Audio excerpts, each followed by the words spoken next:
Vinyl community, Jeff back again. I am jumping on a thread because obviously this is right in my wheelhouse, or whatever they want to say. This is a thread that JC started over Flipside. I'll have a link below. You can see what he's done there because I'm going to be referencing what he's done there, so you'll need to watch that video too. He's basically wants us to show an intro to hair metal, whatever you want to call it, hair metal. Now the problem that I have with the hair metal term, not the term itself, I don't care about that, is I grew up in those days. So to me, this is my music. This is the 80s. This is my music when I grew up. And when we grew up in that time frame, we didn't have terms like hair metal. We had metal. We listened to metal. So the biggest tough part with me doing something like this is, where do you draw the lines? Nowadays, everybody puts everybody in these nice little compartments, and you've got so many different subgenres of music. And it's great for, you know, differentiating this band from that band. But people say hair metal, they think of Poison. We didn't think of Poison. Poison were not even around when we were doing the hair metal thing in the early 80s. So for me, I have to really work hard to think, is that a hair metal band? Even my wife the other day mentioned something. I said, I listened to the Hair Nation on Sirius XM. I'm like, you know, we could get it in the car, hear a song, get out of the car, go in the store, come back out, and I get in the car and I hear the exact same band, different song.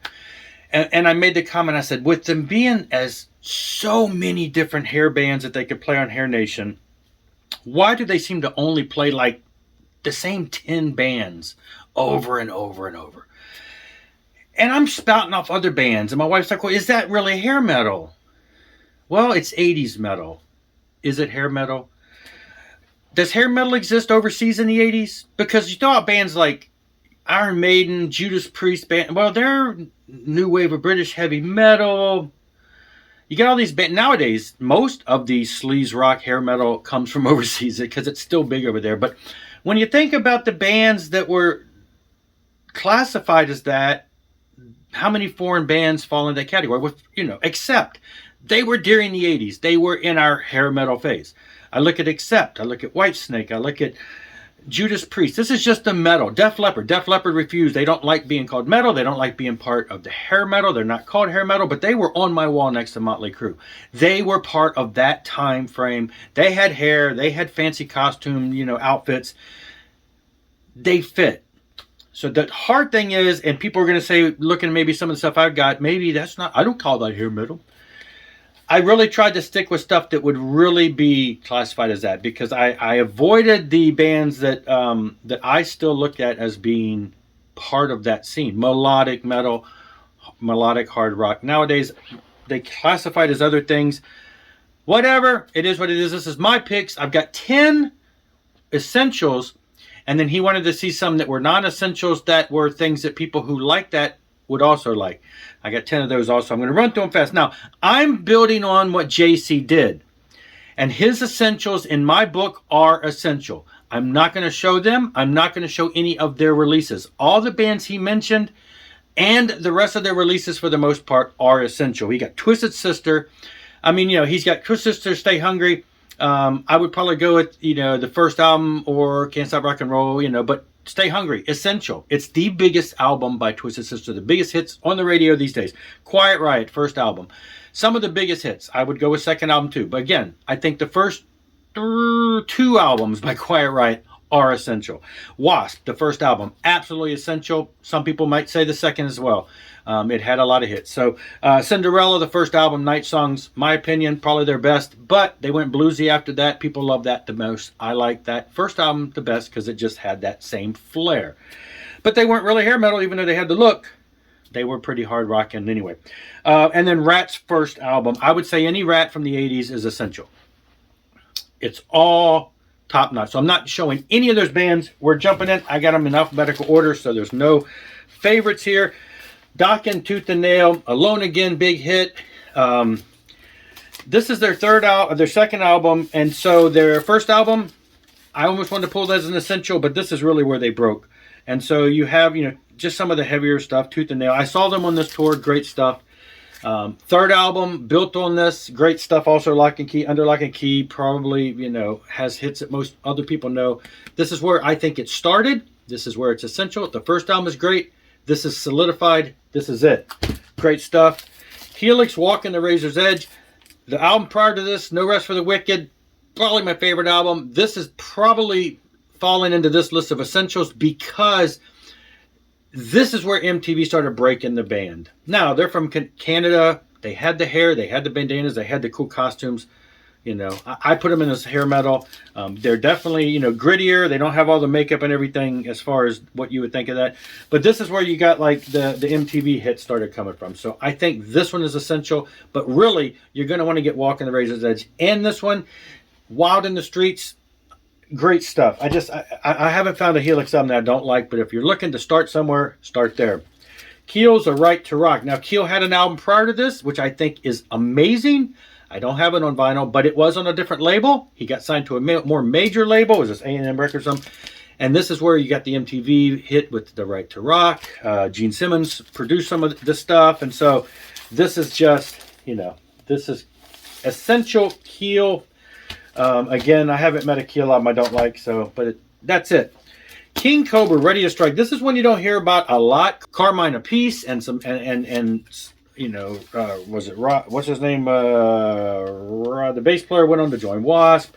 Anyway, classic, great stuff, melodic metal. This is essential.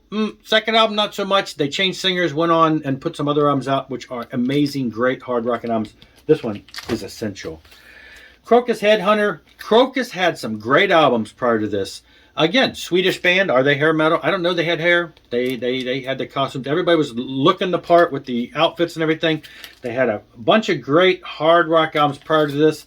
This is the one that really broke them in America, MTV. And it's just absolutely, this would be my starting point for people, essential. After this, they definitely got more flashy, more commercial, a little more on the pop side. They did Ballroom Blitz, things like that. Great album, The Blitz. But this is the start of greatness. Totally going overseas. Now we're going with Loudness. I don't care if you don't want to say they're from overseas bands with them, but this is it flat out. They had the hair, they had the bandanas, they had the costumes, the leather. Absolutely, absolutely essential. Loudness has been around for quite a few years with a handful of albums sung in their native tongue. The album prior to this, they did re-record in English, but this is the one that broke them. Rock and Roll Crazy Nights, MTV, all this is just what sent them up the charts. They became a household name in America on this. Headbangers Ball, whatever they called it back in the day before Headbangers Ball. This is the album you have to have, and the two that follow this, in my opinion, are also essential. The first Queensryche album. The EP, absolutely essential, but I'm not going with EPs. The album was a little different. This is the one that really became more of a solid effort. Take Hold of the Flame, one of their bigger hits. This is all before the, you know, Jet City Woman and all that Silent Lucidity stuff that probably took them on the charts even higher. But if you're going to find an essential album to start with, you've got to start here. This is what really broke them, and it's just it's got some of their greatest songs. And I mean, most Queensryche albums in the 80s and early 90s are essential, but this is the place I think you want to start. Here's one you don't get much mention from, Rough Cut. They really only had the one album. They did a live album, then they did not a whole lot, but Paul Shortino eventually left Rough Cut. He's a singer, and he joined Quiet Riot on their fourth album, and so Rough Cut kind of ceased to exist. Paul's done a lot of great stuff over the years. You might remember Paul if you saw Spinal Tap. He was the rock and roll star that they ran into in the hotel. Anyway, great stuff. This is just a solid album. I think it's just amazing, and this is essential for anybody's hair collection. And what would any list be without Stryper? They don't get enough press, but they tore it up on MTV back in the day. And so To Hell with the Devil is the one that had all the hits free and, you know, all that Calling on You, the MTV big hits here. And so this would be a great place to start. You know, Soldiers of Command is probably a little more, in my opinion, well, they're all great. They're all great. It's probably I like it a little better, but this is really, maybe because this was overplayed so much, but absolutely essential. Great place to start your Stryper collection. And then Y&T's and Rock We Trust. Now, while the early Y&T stuff was probably, I probably gravitate towards that more because it was just solid rock. This is when the hair metal stuff hit. This is when they started getting the MTV hits type feel. They started the costumes, you know, the different dresses, dressing up. The MTV, I don't want to say they went lighter, but it's definitely more leaning towards, I think, that hair metal feel. I don't really consider these guys a hair metal band, but they did have, you know, they had the look and everything. But anyway, this is the one that's going to fit into that genre a little bit more than the earlier albums. I mean, Mean Streak, Black Tiger, come on, those are absolute essential. But if you're into the hair metal side, this is going to be where you want to start. So that's it on that. Let's jump into some real quick. These are albums that are not essentials, but are essential. My second tier, Plan B, Black and Blue. Tommy Thayer, you know, he's in Kiss now. I think this was also, wasn't Gene Simmons involved in this? Anyway, maybe not. But obviously there's a Kiss relation there. But Black and Blue, great album. They put out about, what, 4 or 5 albums? And they're really great stuff. Top notch of that, you know, that same type of California-based metal. Really want to get that. Crimson Glory, just, I mean, just sweet voice, just great melodic metal of the time frame. Essential. They did a couple of other albums. Second album was really good. After that, they kind of changed it up a little. But you got to have this one if you're doing second tier. Heavy Pettin', Letting Loose. The first Heavy Pettin' album, they're under, what, a UK band, I believe, overseas. They were being geared up to be the next Def Leppard. They have that sound very much along that same sweet, melodic, hard rock sound. And they just never really made it. They put a couple great albums out, in my opinion. I was thrilled to see about a week or 2 weeks ago on Spotify that they have a new album out. I mean, a new single out. And it sounds just like them. So I'm obviously the same singer, but I'm thrilled to think that there's most likely an album coming because I really enjoy these guys. So they haven't been around for decades, but here we go. Icon, Arizona band, I believe. Great band. They had the look. They had the sound. Straight up. They just never did a whole lot. They had 3 or 4 albums. Great stuff. First album is still a classic in my book. Canadian band Kick-Axe. Yeah, kind of a quirky video in the beginning, running around the tables barefooted and stuff, but you just had to admit, you know, that these guys were just, they were there. And so, yeah, and they're still kicking it. I follow them online, and they're still doing shows and stuff. They haven't done anything album-wise. They did, what, 3 really good albums, and then they kind of, I don't know, I don't even know if I've heard that, one of their last albums, but this is where to start. Grab Vices, great stuff. This is a band that definitely, they would not claim to be a hair metal band, but hey, they were in that time frame. They have a sort of that sound. This is pushing the border into the hard rock, but the Rods, New York band, hard rock, all their stuff is great. This is going to be in that, what, 84 time frame when hair metal was beginning, and to me, it's not commercial in the sense of like the poppier side of bands like Rat and Poison, but it's solid. It's just you're gonna like this album if you're into that because this is just the great stuff. Just an amazing trio, and all of their stuff has been recently reissued on High Roller Records, so you can grab these on vinyl. Another New York band, Riot, primo band, Restless Breed.